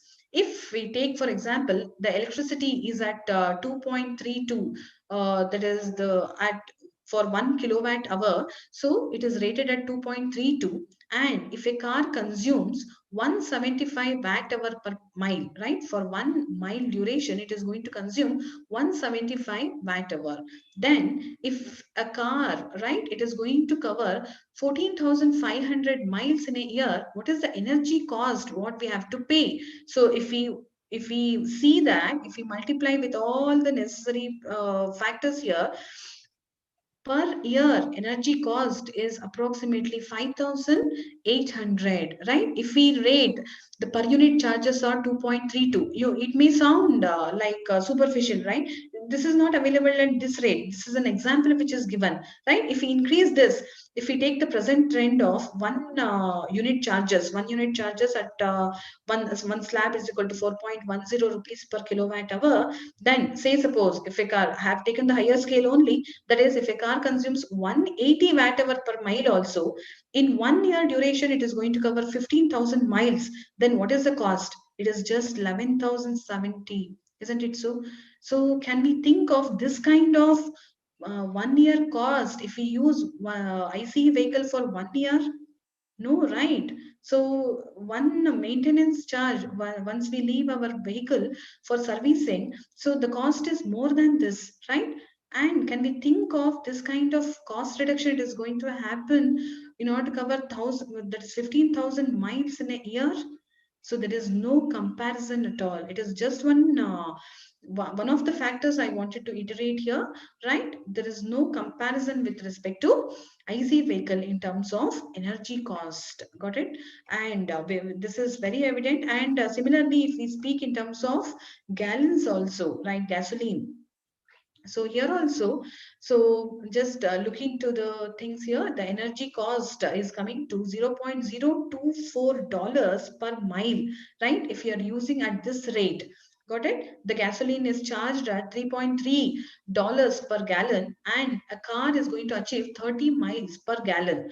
Isn't it so? The energy cost will be around $0.11 per mile. Similarly, if we speak about the electricity charges, so the per mile charges in terms of electricity, right, energy cost will be around $0.024 per mile.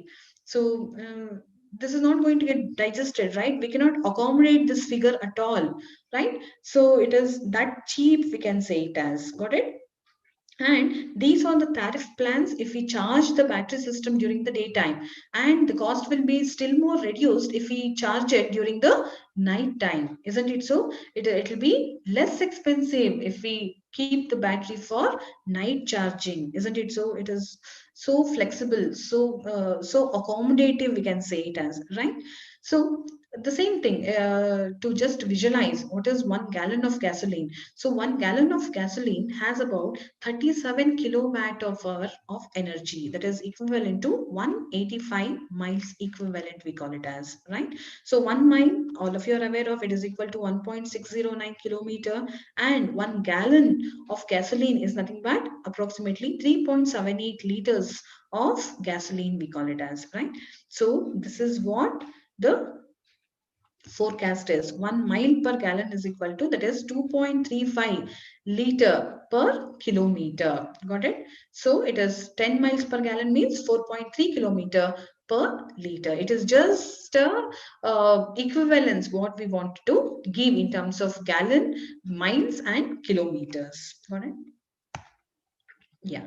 So if we speak about energy cost, yeah, definitely this EV tank to wheel efficiency is going to come into picture. So definitely that comparison is going to happen. If we speak about IC engine, right, it has many losses which are associated. The major share will be taken by the engine loss only. Approximately 76% will loss is going to happen at the engine side. It is not at all economical, we say, right? The efficiency will always go for a toss if we go for IC engine vehicle, isn't it so? Many forms of tuning, everything is happening. We have evolved.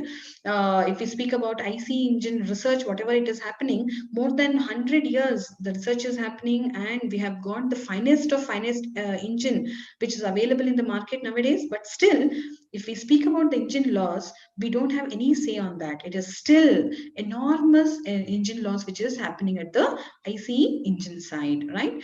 So the standby losses, the driveline losses, everything if we accommodate, right? So it is at the engine side 16%, engine loss is 76%. Just look into that. Got it? So the losses are this much, and hence the efficiency, the wheel efficiency, if we speak in terms of IC vehicle powertrain, when once it comes to the driveline at the wheel, it is only 13% efficient, we say it as. Got it? But on the other side, the motor loss is only 15% because we have got the finest of my finest motor, right? It is more than, if we remove the frictional losses and all, it is up to 85 to 90%. It is efficient. The losses are very, very less, right? And the driveline losses, if we accommodate 5% also, but EV drivetrain, so it can accommodate, it can come up to 80% efficiency. Where is 13% efficiency and where is 80% efficiency? This is also one of the driving factors. So to say that, so EVs or electric vehicles are more friendly than the IC vehicles, isn't it so? Yeah. But on the other hand, the EVs also has some of its drawbacks. The recharging is going to take more time, right? The battery pack, as we have range anxiety, if we go for more battery packs, the weight is going to get added, and hence the cost also will be increasing, right? Yeah, range of the vehicle is a limited factor by the battery technology. Many research is still happening. We don't have a solid solution still, right? So yeah, in the near future, we may answer, or we may get answer to question this range also. Got it? Yeah, and it is expensive compared to similar size gasoline based vehicle because the major share is taken by the battery packs only. If you remove the battery packs, the electric vehicle cost is negligible in comparison to ICE vehicles. Okay, battery only is taking the major share. All right, yeah, we will quickly move ahead with the hybrid electric vehicle. I have time, Anand.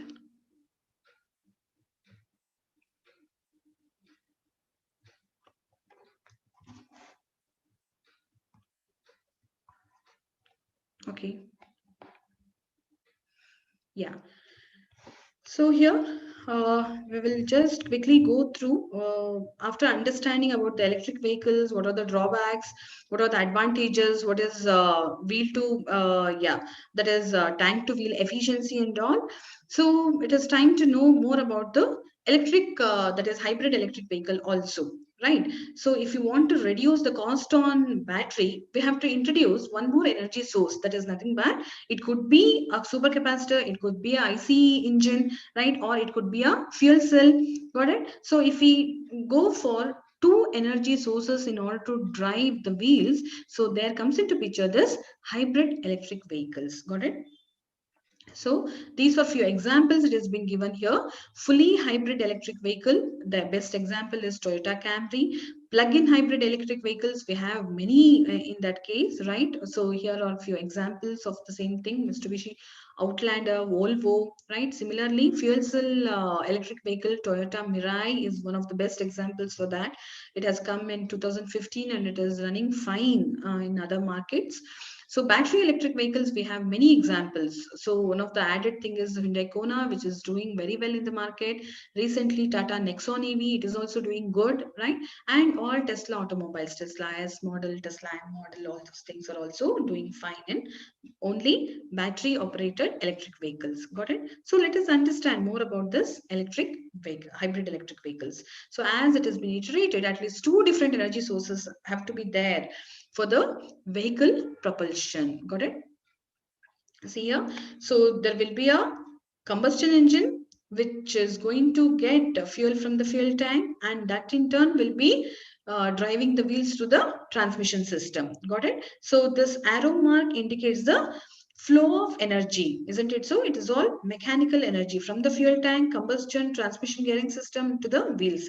Similarly, here the battery system, if we speak about electric vehicle, it is the battery which will be giving power to the power electronics, then to the motor, transmission gear system, and to the wheels. Got it? Here, the electrical flow is going to happen. So if we mix these two things, if we combine the mechanical energy flow and the electrical energy flow, there comes into picture the hybrid electric vehicles. So here, the figure, it is demonstrative of the same thing where you have the engine system also, the battery also. So both is powering one motor here. Okay.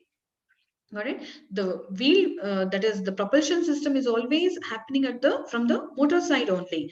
But in order to power this motor, energy is getting supplied from the motor, that is from the battery and the engine here. Got it? And hence the hybrid is going to come into picture.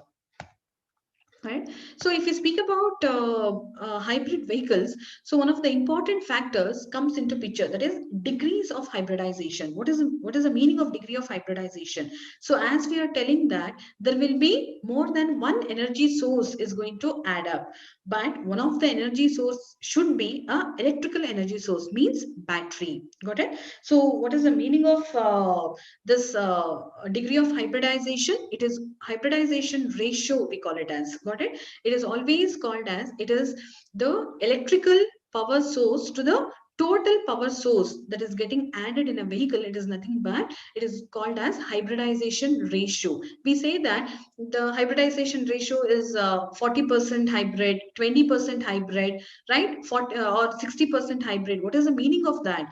So in comparison to the total power supplied in a hybrid vehicle, where it comes to battery and ICE, right? The battery is taking the share of only 20% or 30%, right? Or 40% like that. Got it? So it is always, that is called as the hybridization ratio. And depending upon that hybridization, that is degree of hybridization, it gets classified further into micro hybrid, mild hybrid, and full hybrid. Got it? So what is that? Let us see here. Degrees of hybridization. The vehicle is a micro hybrid or a mild hybrid or a full hybrid or a plug-in hybrid. We can categorize based on these things, based on if it has only automatically start and stop the engine during the traffic time. Got it? Only for start and stop operation, we will be using the battery source. So that is called as micro hybrid. The major propulsion will be energized, or the propulsion will get energy from the engine only. Only for start and stop operation, we will be utilizing the battery power, and hence it is called as micro hybrid. If we speak about mild hybrid, it comprises of automatic stop and start. It uses the regenerative braking, right? And it uses an electric motor to assist the combustion engine. If it encompasses all these three features, then we say that it comes under the category of mild hybrid. Got it? Similarly, full hybrid, it comprises all the features additionally, right? So additionally, independently, without the IC engine support, it can drive with the help of battery only. Then it is called as full hybrid system.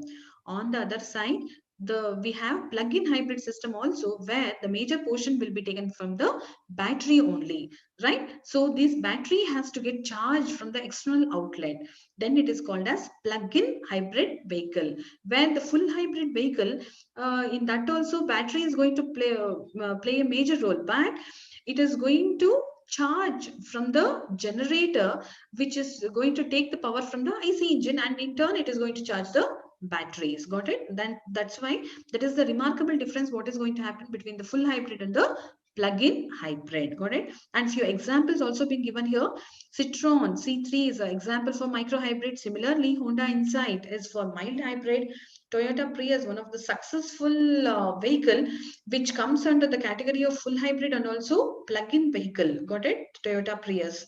Similarly, if we speak about only plug-in, it is Chevy Volt is an example of that is fully hybrid, that is plug-in hybrid vehicle. Got it? Like this, we speak about degrees of hybridization. Got it?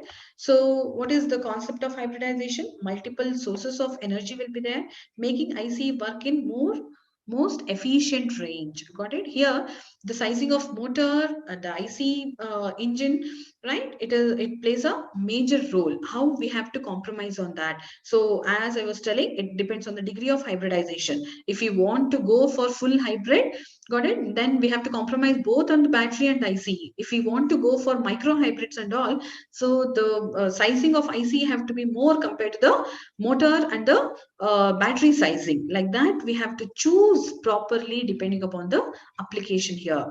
And also depending upon modes of operation, in the sense like if we require more acceleration, then what has to supply the power, whether battery and on the IC engine has to supply the power. During deceleration, what has to taken care during application of brakes, how it has to perform during the gradient, uphill gradient, how the hybrid vehicle has to behave. There are different modes of operation.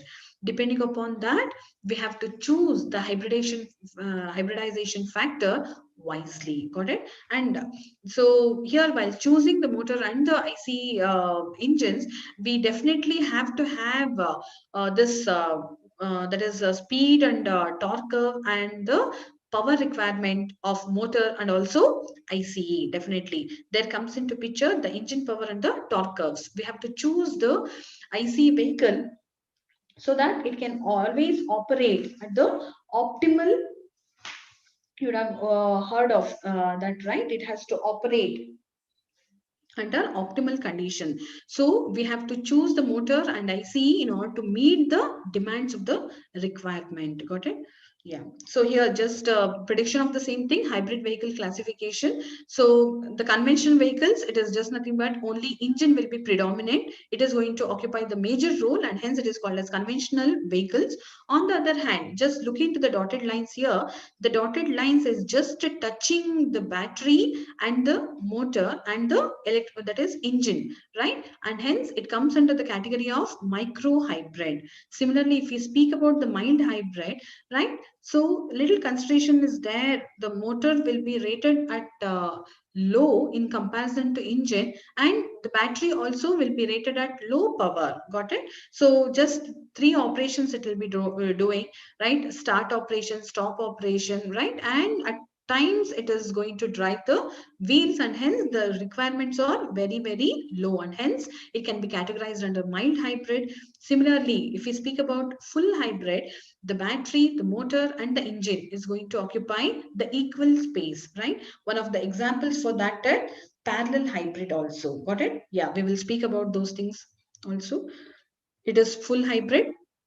Yeah, if there is nothing, there is no engine part only battery and electric motor will be there, and hence it is called as electric vehicle. Nissan Leaf is best example of electric vehicle. Got it? On the other hand, just looking to, if you go for range extender and all, if we want to take the electric vehicle on the highways and we have to cruise many kilometers, and it has to be operated only with the help of battery and electric motor, then range extender is going to come here. There is no scope for engine is ruled out. It is purely electric vehicle, and it is especially range extender where the battery rating and the motor rating is very, very high. Just look into the graph here, it is very, very high. Got it? On the other side, series hybrids and all. So here it is a combination of fuel cell, the battery is going to come into picture and the fuel cell, and hence these are the examples of series hybrid. On the other side, we can categorize the hybrid vehicles into only fuel cell, where the fuel cell is going to take the major portion of the energy supply comparison to battery, and hence these are considered as fuel cell vehicles. Honda FCX or Mirai, Toyota Mirai is examples of fuel cell vehicles, we can say it as. Got it? Yeah, these are the classifications of hybrid vehicles. So as we have seen the mild vehicle, got it? So there is hybrid electric vehicle which can be considered for mild and the micro hybrid. Got it? So in turn, it can be further classified into plug-in hybrid vehicle, the fuel cell vehicles, and the only electric vehicles. If you look into the only electric vehicles, it has the battery, power control unit, and the motor. No other additional systems are there. And in order to charge the batteries, it requires plug-in facility. Got it? And look into the plug-in electric vehicle. The battery is sized at heavy, right? The motor is heavy, and it has, since it is hybrid electric vehicle, it has the engine and the fuel tank also. The generator is also there in order to charge the battery, but since it is plug-in, the battery size is going to be more, and hence it is adopted with the plug-in facility. On the other side, fuel cell vehicle, if you look into, so battery will be there and fuel cell with the hydrogen tank facility will be there. This is an example of fuel cell vehicles. On the other side, just look into mild and micro hybrid. So the micro hybrid here, the battery is just operated in order to stop and start the vehicle. Okay, the scope of battery is very, very limited, and hence it is called as micro hybrid. On the other side, mild hybrid is going to operate, it is going to drive. That is nothing but the battery, the energy supplied from the battery is going to drive the wheels, and hence it is called as mild hybrid. Here also engine will be used, right? It is rated at a lower capacity in comparison to micro hybrid. Got it? These are few examples of hybrid electric vehicle.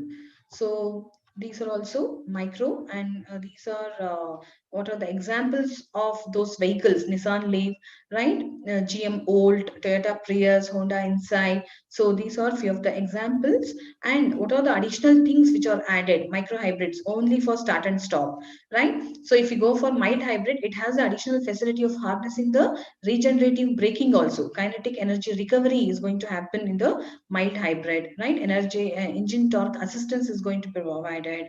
Electric takeoff is going to happen, means a full full hybrid means the battery is also rated at high. So the motor will be driven by the energy supplied by the battery alone, and hence it is called as electric takeoff. That can happen in full hybrid system.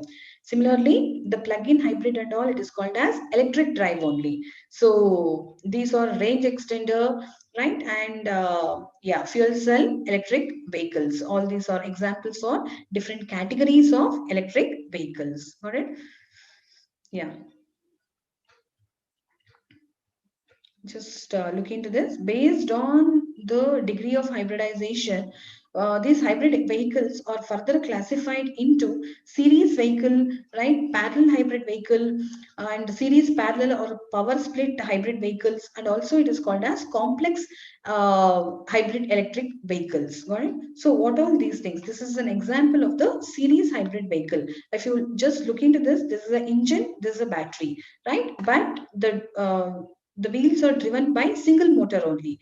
The motor is powered either through the engine or the battery system. Okay, so this kind of transmission which is going to happen with the help of engine and battery, it is called as series hybrid system. Okay, there is a clutch system, and here also one generator is going to come, which in turn will be powering the battery. That is missing here, but it is an example of series hybrid vehicle. Right? And here, if you just look into this, sometimes it can have only electric driven system, means the only battery will be supplying the power. At that time, engine will not be supplying the power. Sometimes where the high acceleration is required, that is as the demand requires, so engine will also be powering the motor and also battery. Okay, so both the sources will be powering the motor, and this is also one of the mode of operation in series hybrid vehicle, we can say it as. On the other side, right, when during the cruise time and all, where the battery power is not required, at that time engine is the one which will be supplying to the motor. During that time, part of it will be going to the wheels, and part of it through the generator, it will be charging the battery. Got it? This is also one of the mode of operation, we can call it as. And during braking time, the motor will be behaving like the generator, and it is going to harness the brake energy through the power converter devices. It is going to charge the batteries. Okay, so these kind of operations can be expected in a series hybrid vehicle system. Got it? Similarly, these are modes of operation for parallel hybrid electric vehicle system. Okay, during startup, how it is going to happen, during normal driving condition. Got it? See here, these are two parallel requirements. Got it? It is the fuel tank, it is the engine. So this is the battery, power electronic converter, and the motor. So two parallel transmission systems are there, and hence it is called as parallel hybrid electric vehicle system. Got it? So here during starting, so only battery will be powering the motor. Got it? During normal driving, where there is no high demand for the speed for urban city travel and all, it is battery, it will be taking care of the transmission. While a heavy driving requirement is there, that is cruising, constant steady power requirement is there, during that time it is the engine which will be driving the motor. Got it? That is the engine which will be driving the transmission system. Got it?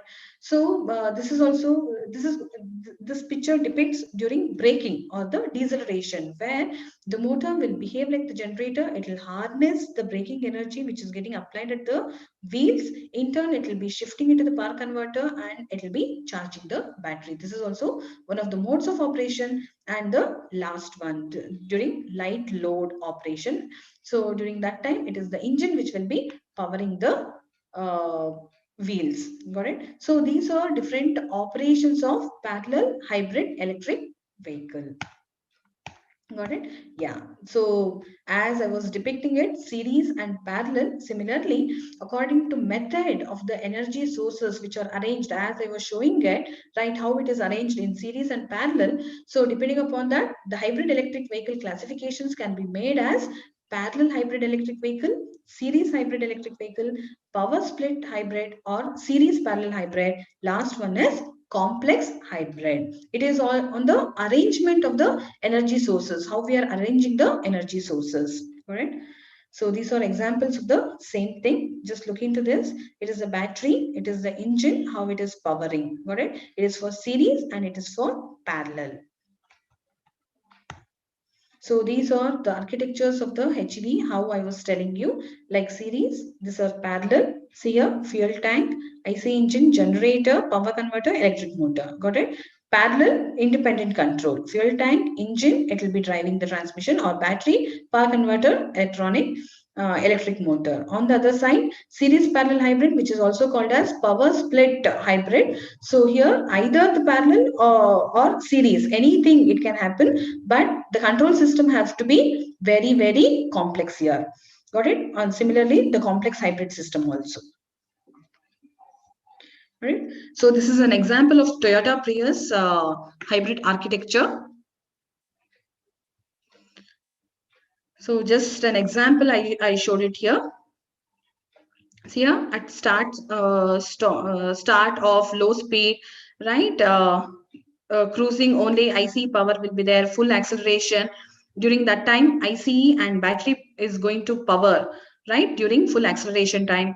For cruising also, during cruising, it is IC engine which will be powering the wheels. During that time, it will be charging the battery also. And during deceleration and braking, it is the kinetic energy which is going to harness. It is getting harnessed, and it will in turn will be charging the battery. Got it? It is one of the successful hybrid electric vehicle which is there on date, right? Toyota Prius with this kind of different modes of operation. Yeah, these are the examples of the same thing: HEV, PHEV, and BEV. Okay, now we have to discuss on plug-in hybrid electric vehicle. Okay, so just looking to only hybrid, only battery operated electric vehicle. So this is an example of plug-in hybrid electric vehicle. Got it? So here the charging facility will be given to this. So here only battery operated vehicle, because IC engine is not there, but in plug-in, so it has the facility for external charging, and also IC engine is there.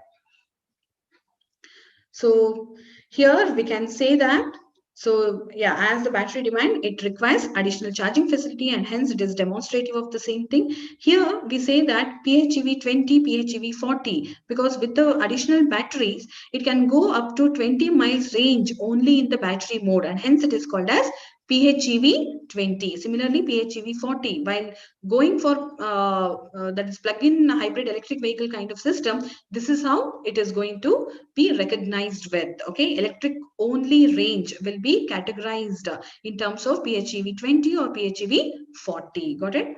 Yeah. So for urban city travel and all, where 50% of all drives which are less than 25% miles, during that time we can always go for this kind of options. Got it? So it all depends on our usage. We can choose similar plug-in hybrid electric vehicles. Got it? So these are the benefits of the plug-in hybrid electric vehicles, right? So engine downsizing is going to happen, and hence the cost is going to get decreased, right? It has the additional features of regenerative braking and battery recharge, and always a trade-off. Battery is also going to get downsized, so that there also we can save the cost, and engine downsizing, here also we can save the cost, and hence we say that fuel flexibility we have it, either petrol or electricity we can use it. Okay, this kind of flexibility we have it in plug-in hybrid vehicles. It has its own benefits also, right? Because of this kind of fuel flexibility is there, so it has lower fuel cost, right? So it has the vehicle to grid potential also. At sometimes the battery which is there in the vehicle can power up the grid also. Got it? This kind of V2G approach is very new feature. It is getting added into electric vehicle, that is especially in plug-in hybrids nowadays we can see. Okay, so these are some of the benefits related to plug-in vehicles. Got it? So now speaking about fuel cell vehicle, it is also a kind of hybrid electric vehicle, right? So this is also promises to be far more efficient, right? So it is also example of zero emissions and operate for cleaner and quieter environment conditions. Got it? So it is designed, yeah, definitely we have to have a compromise done on the weight, because additionally if you look into the vehicle system, got it, so it has the fuel stacks, it has the hydrogen tank, so these two things are going to add additional weight in the vehicle. But it is also example of quieter operation, cleaner kind of vehicle system. Got it? So here it is going to operate or work use electrochemical process. Hydrogen and oxygen is going to take, and it is going to produce electricity, and yeah. We are running out of time. Okay. Okay.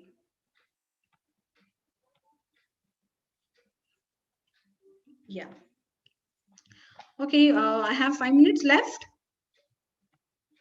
Yeah, ma'am, you can take 5 minutes. Okay. Okay. So these are a few of the operations related to fuel cell vehicles.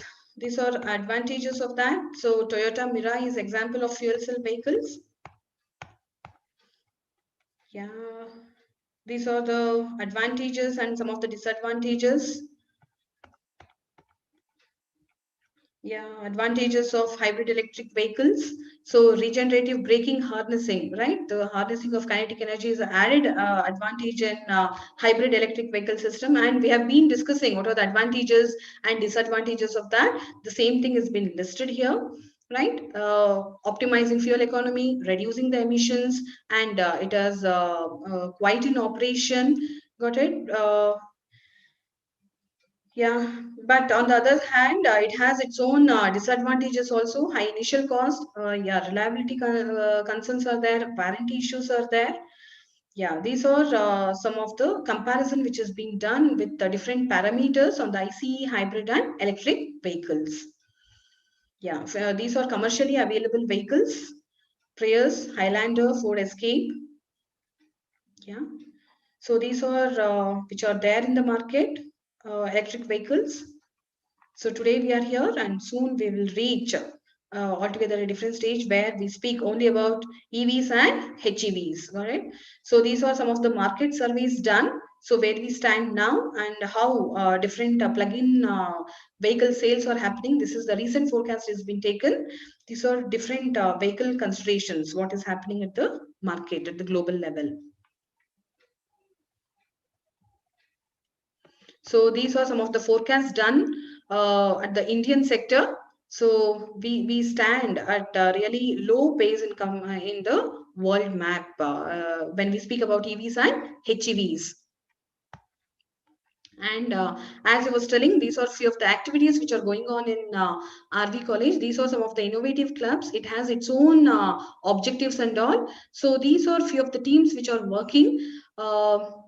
See here, it is purely onto formula based hybrid and electric vehicle team.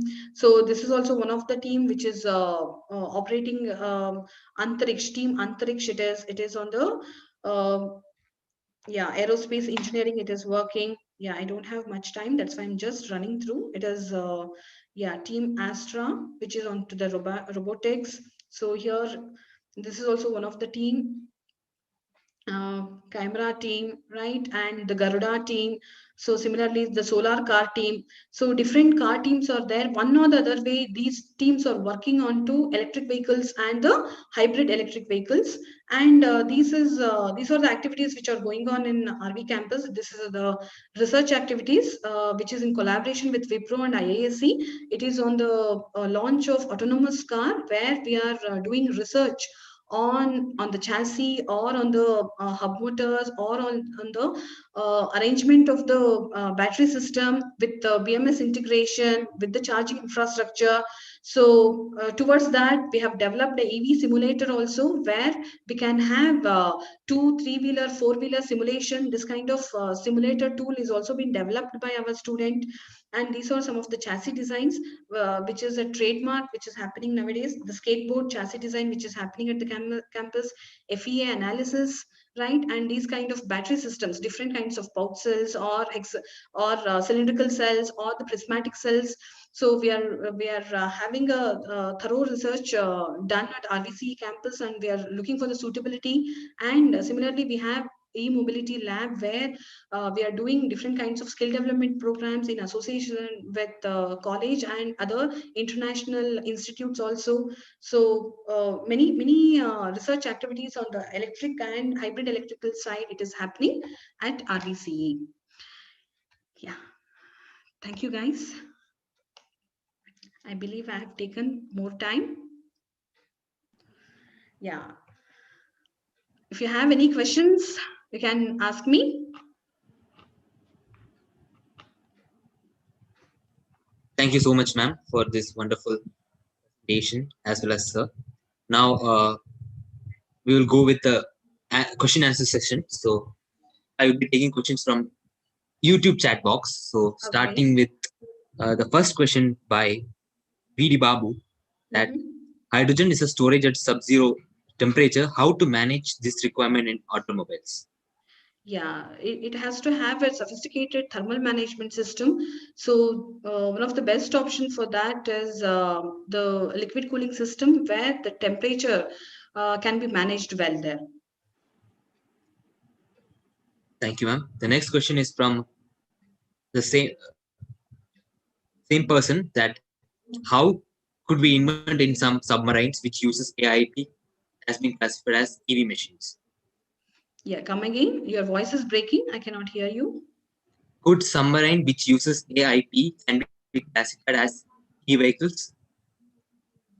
No, your voice is not clear, Akhil.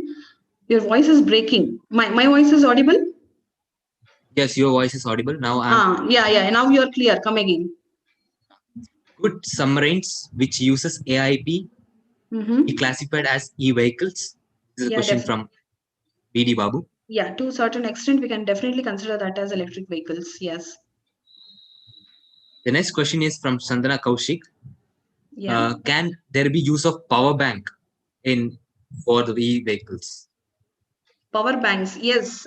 Definitely, this is one of the thing. Like we don't say it is power bank. It is called as battery swappable technique, where the battery swapping is going to happen. Right, the discharged battery will be taken out and a charged battery will be replaced. It is called as battery swapping. That can happen definitely. It is a kind of power bank facility only that can be provided. The next question is from same person, Chandra Kauchik, says that SO2 is more harmful when compared to CO2. So how it will affect in e-mobility? Exactly. That is the reason I told in the beginning that so those SO2 emission is happening because of more thermal power plant. So that is one of the byproduct which is happening by burning of coal as a fossil fuel in most of the thermal power plants. So if we reduce the energy production which is going to happen because of more thermal power plants, if we give scope on the renewable energy sector, definitely, so the addition whatever is happening, the sulfur dioxide emission, it is happening at the emission side, that can be reduced definitely. The last question is, on the basis of attractiveness, how e-vehicles can be classified or differentiated into? On the basis of attraction. Yeah, I told you, right? So it requires very less components are there in electric vehicle, right? Because of less component placement. So definitely, however we want, the look and feel can be arranged, right? One of the best example is autonomous vehicle. Nowadays, whatever you're seeing, the autonomous vehicle, the Tesla S only, right? It has its own features, right? It is so beautiful to look into. It has all the luxury, right? All the high-end vehicles nowadays, whatever we are speaking about, are all examples of autonomous driving, where it requires fewer parts, because the basis of that is electric vehicles. Since it requires very less components to be placed, definitely we can think on the aesthetic part of it to make it more beautiful. That's the end of our question and answer session. Thank you, ma'am. Okay. Thank you. Thank you, Akhil. It was a great and wonderful, delicate and knowledgeable session, which included both trainers having a great time. Now it's end of the session. Before ending this session, I would like to remind participants for today's program is scheduled. So tomorrow the meeting will start at 5 p.m. in the evening. Tomorrow there will be one session for all branch. The topic will be future space technology, and the speaker will be Professor R.M. Vasagam, former program director, Apple Satellite ISRO. And please go through the program schedule presented. As well as I request the participant to subscribe the NDRF YouTube channel for all notifications. I personally thank the both sir and ma'am for this valuable time listening the third day of 14-day online internship. Thank you, participant. Thank you. Akhil, once again, I have just posted in the chat box the questionnaires. A small questionnaire has been prepared. You can just circulate the same thing to students so that they can fill in. Yes. Yeah. I kindly ask the host of the YouTube channel to post this particular link so that the participants can post their requests as well as answer for it. Thank you, ma'am. Yeah. Thank you, Akhil. Thank you, sir. Thank you for the Thank you, opportunity. Akhil. Thank you, Madam Rajavidya. I think you, you really have given a good contribution to the students. They have to think now Yeah. for a bigger interaction. Yes, sir. It is not going to be covered in 1 hour because many aspect has to be touched upon, whether it could be battery or it could be on the motor side, on the transmission side. Yeah, the definitely. dynamic side we did not touch. Dynamics. Yeah. On It the is, digital twin side also we did not touch. yes, Yeah, sir. we'll It touch. is just Okay. the introductory what has been presented. Thank you. So, yeah. Thank you very much. You Yes. really constructively you have covered everything. Yes, sir. Thank you, sir. Thank you. Yeah. Thank you. Thank you, Thank you, Akhil. Akhil. Thank you. Yeah. Thanks Thank you, everyone. sir. Thanks Thank to you. Dr. Dilip Babu. Thank you so much. Yeah. Thank you, sir. Thank you, NDRF.